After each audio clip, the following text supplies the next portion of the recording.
Welcome to Category Visionaries, the show dedicated to exploring exciting visions for the future from the founders who are on the front lines building it. In each episode, we'll speak with a visionary founder who's building a new category or reimagining an existing one. We'll learn about the problem they solve, how their technology works, and unpack their vision for the future. I'm your host, Brett Stapper, CEO of Frontlines Media. Now let's dive right into today's episode.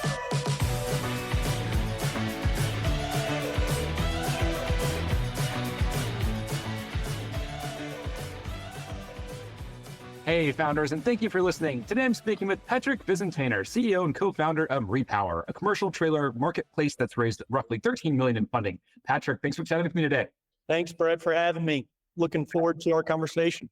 I'm really excited about it as well. Let's go ahead and kick off with just a quick summary of who you are and a bit more about your background. Absolutely. Well, my name is Patrick Visintainer. As Brett said, co-founder of REPOWR. Grew up in Birmingham, Alabama. I'm married to my beautiful and supportive wife. Supportive is a key word there, Brett, named Lacey. We met my senior year of college at Auburn University and been married for 5 years. You know, I had no idea what I was wanting to do in college when I was at Auburn. And I was actually at the time failing accounting. I had a buddy who was in supply chain, and I decided to hop in with him, follow him. And I quickly fell in love with supply chain and logistics. And, you know, I've always loved problem solving. And that's something that I was able to do and see, you know, being in transportation and logistics, every day is a problem. It's a big puzzle piece that you walk into and you have to sit down and put those pieces together, but there's multiple people involved. And I really, really enjoyed that. And so I guess the problem solving and providing a solution aspect kind of further drew me into the supply chain and logistics world. You know, I get in trouble a lot with my wife at home. You know, she comes home from work and she's wanting to vent and, you know, she just wants me to listen and comfort her. But I always try to help find a solution. And a lot of times that's not what she's looking for. But that is something that I love and I found in supply chain. Besides that, I'm an extremely passionate person, really passionate about growing personally and, you know, developing my business skills and tools. I've found that I'm most successful when I set goals for myself. I'm a very goal-oriented person. I set goals, you know, 3 goals every day, and then goals every week, every month, every quarter, every year. And I write those down and I put them in front of me somewhere where I can see them every day. I also have just notes on my phone full of goals and things I want to do. Me and my wife, I've gotten her into that. We'll go to dinner once a year and we go over our goals and talk about our upcoming goals for the year. And it's become one of my favorite nights that we have together. I've also, you know, going through the whole startup phase, there's a lot of things that you're not sure of. You're trying to figure things out. And one thing to help combat a lot of that is your brain. And so I continue to, you know, your attitudes and your thoughts that you're coming into your mind. And I found that the more I feed my brain with exercise and positive things and motivating things like podcasts and quotes, quote of the days, those really help push me forward and become better and keep pushing forward every single day. And a lot of that I think comes from, you know, sports. I grew up playing sports, baseball, basketball, football, always kind of on that team sport. I like having people around me. I'm not good at some things, but my co-founder, somebody I work with, I know that that is something that they can help me improve on, or we can work well together. And that's what I found in my co-founder, Spencer Ware. So I think, you know, those early days of figuring out your co-founders, that's something that's really critical. And then the last thing, Brett, about me, sorry to make this lengthy, is one thing that I carry with me every day is just what my dad taught me. And I'm sure you've heard it before, but, you know, he told me I can do anything I want and anything I set my mind to as long as I work hard. And I truly believe that. And I live by that every day. On the topic of goals, and just dig in there a little bit, how are you looking on your business goals and how are you looking on your personal goals? Yeah, great question. I was looking at that and where I stood, and I tend to set my goals a little ambitious, which is a good thing, but also a bad thing. I'm not behind, but I'm not ahead. I'm kind of right in line in a way, but I can do better in a lot of things. And I still have some things I need to improve on. So overall, I feel pretty good. What about founders that inspire you? When I ask that question or when I say that, who comes to mind immediately? Coming from the supply chain world, going back to that and what we're doing at REPOWR, I've gotten to see just this industry and this market kind of go through a digital transformation. And there's been a ton of really, really solid founders that have come through, people like, Convoy and Dan Lewis and what they did. And I know that things have changed recently with them, but they really set the tone for the transportation space, and they've opened a lot of doors for people like REPOWR and new visibility tools and platforms. And so I would have to say, choosing somebody in that field, any of those people in the last 5 years, as well as Malcolm McLean, who invented the intermodal shipping container. He completely revolutionized the maritime shipping. He's got a great story. And then from a marketplace standpoint, Rich Barton, he's the founder of Expedia and Zillow. And REPOWR, we look at ourselves similar to both those, Expedia and Zillow. So I'll probably go Malcolm McLean and Rich Barton. What about books? And the way we like to frame this, we got this from an author that I have a feeling you've probably heard of him, but it's Ryan Holiday. And Ryan Holiday calls them quick books. So a quick book is a book that rocks you to your core, really influences how you think about the world and how you approach life. Do any quick books come to mind? Yeah, I guess the one that I would choose, as I've been talking about, your brain and mentality and the way you look at things, that's a powerful aspect when you're starting a business. There's a lot of people saying no, your friends, your family, they don't want you to do it. And the book that I found in those early days was the book No Limits by John Maxwell. It's really a book on just leadership, growing your capabilities through your attitude, your energy, and just creativity that you have and you're born with and how to use it. And so that's kind of one that's, really helped me out. I love it. Let's switch gears now. Let's dive a bit deeper into REPOWR and the marketplace that you're building there. So just to kick things off, can we just maybe focus on the problem? What problem are you solving with this marketplace? So REPOWR focuses on the trailing asset, AKA the semi-trailer. Why did we do that? Well, if you look at transportation, there's millions and millions of shipments that are being transported every single day. And 80% of those shipments that are being transported, are being hauled in a trailer. So we started off in trailers, and the three big problems that we're really solving are fragmentation, underutilization of those assets, and those assets being inaccessible. And so starting at fragmentation, 92% of the trucking companies that operate in this industry are small fleets, 6 or fewer power units, 6 or fewer trucks in their fleet. On top of that, though, the flip side, 97% of the trailers in the market are owned by just 3% of the fleets in the market. And so that creates a lot of the fragmentation in the space.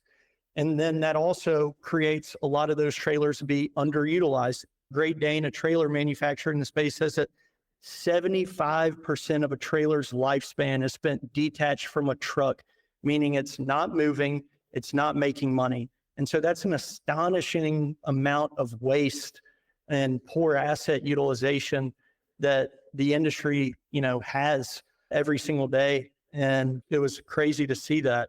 And then the last one, they're all inaccessible. To access a trailer trucking company, you have to have the trailer location, verify if it's, the load status, the schedule for it. If you have the authority to use it, you have to pay to use it, provide proof of insurance, all the documentation.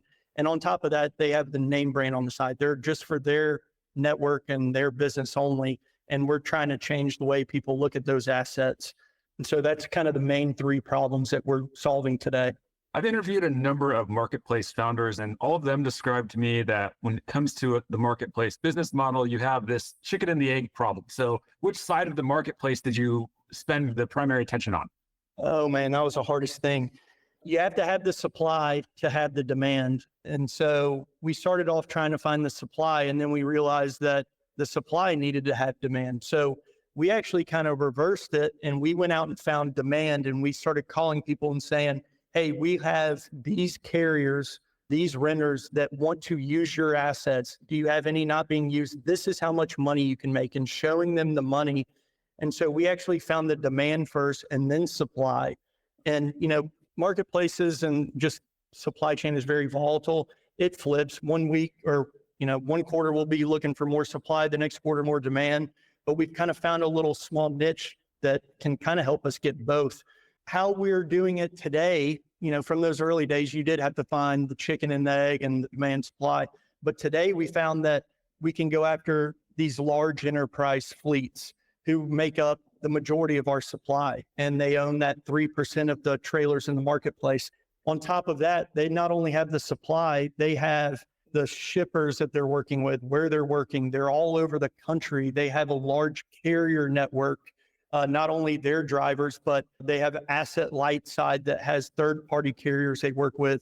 And so being able to tap into their supply, but also their third-party carrier network has really opened a lot of doors for us to find that chicken and egg and put them all together and let them play together where it benefits everybody involved.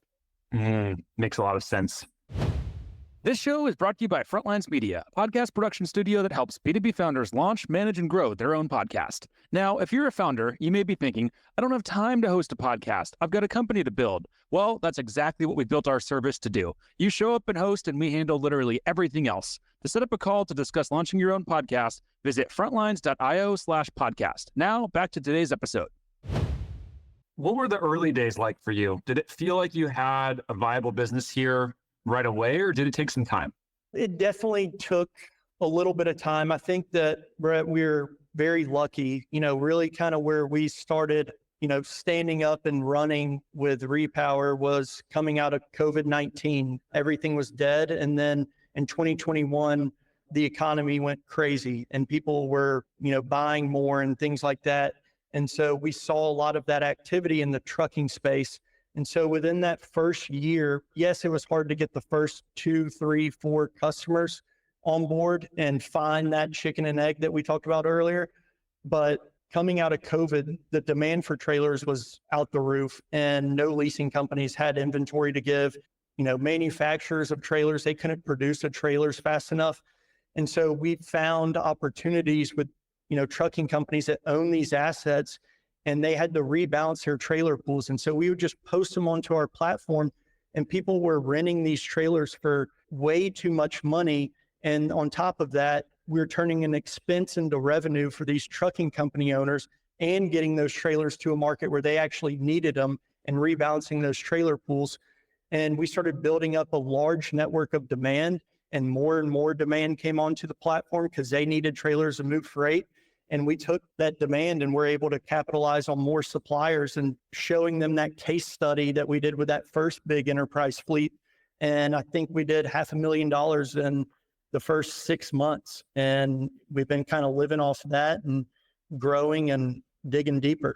Did you always know that you were going to raise external capital, or when did that come into the picture? I didn't know anything about that world when we started REPOWR, but we knew that we would need capital for what we were trying to do. One thing that we're always very, strategic, and we wanted to make sure we were strategic about was we don't want to just take anybody and everybody's money. We want to make sure that it is strategic money that can help open doors, that can help us really build a business, for the future, and that can be long-term growth. And I think we've done a really good job of that with our partners and, today. So they've been extremely helpful. And I think it's helped us get to where we want to be a lot quicker than if we didn't raise the capital. When it comes to traction and adoption, are there any numbers that you can share? Yes, I would say, the market right now in terms of transportation, companies are really, really struggling. And there's a lot of companies going out of business. But what's been really cool to see is, as I mentioned in 2021, when the market was the best it's ever been, that's when we saw really quick growth.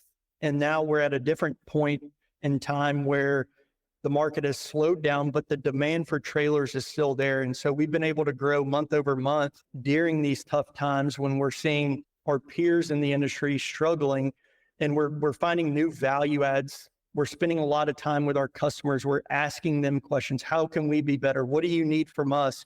And we're kind of building our product around their businesses to continue to help them generate revenue and help them optimize their operations.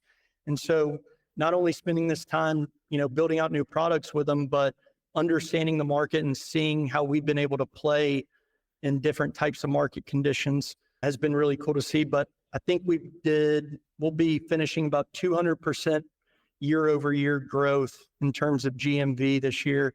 and we're working with 18 of the top 25 largest asset-based fleets. I think we have now, over 10,000 carriers on our platform, and that's growing every day. So it's been a lot of fun. What do you attribute to that success? I'm sure any founder that's listening in would love to come on here and talk about that type of growth. What have you gotten right? We've gotten a lot of things wrong, but it's when we have gotten them wrong, we've done a really good job of understanding how we got them wrong. But I would say the biggest piece to our success, Brett, is we're all about the trailer. Our product needs to service that trailer, service our customer on the supply and the demand side. But what we've done a really good job at is spending time with our customers, especially the early customers. We never started REPOWR to just say, here's our technology, here's how you can use it. But instead, we spent early and, every month time with our customers, and we wanted to hear from them. How do we become better? And they've really kind of helped us build our product for us. And we're learning from them and learning the systems that they have in place. And so I think that spending time with customers and having relationships is critically important as you're starting a company in the early days, especially.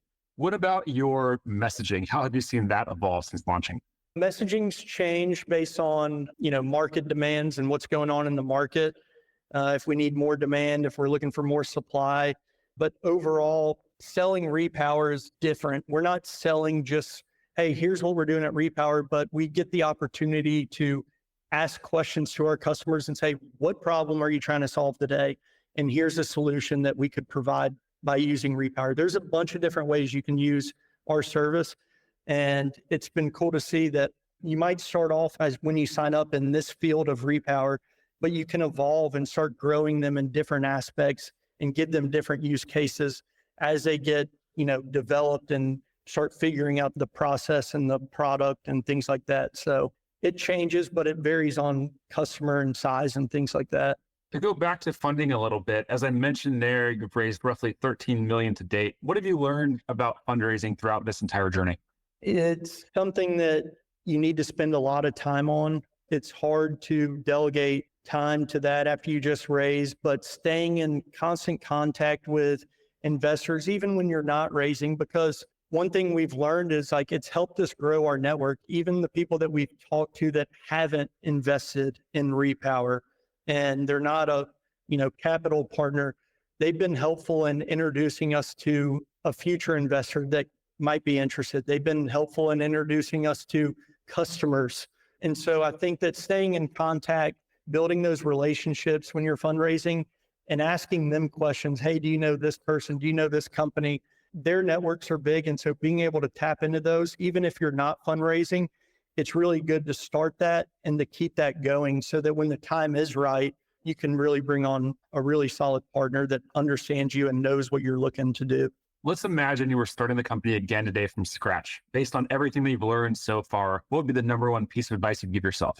Don't wait. A lot of times you have the idea, you have to gather the research, the data and things like that. But I'm a big believer in testing things out, whether you have what you need in place or not. And so I wish that, a year earlier when we originally thought of the idea on the way down to the beach, me and my co-founder, and I was explaining to him and we were talking about what he was seeing, what I was seeing, and the vision of REPOWR is being created. I wish that we would have gotten back from the beach and started the company then.